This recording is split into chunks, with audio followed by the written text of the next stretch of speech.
అదేంటో గాని ఉన్న పాటుగా అమ్మాయి ముక్కు మీద నేరుగా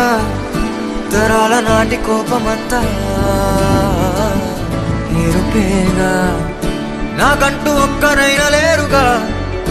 నన్నంటుకున్న తారవేనువా నాకున్న చిన్ని లోకమంతని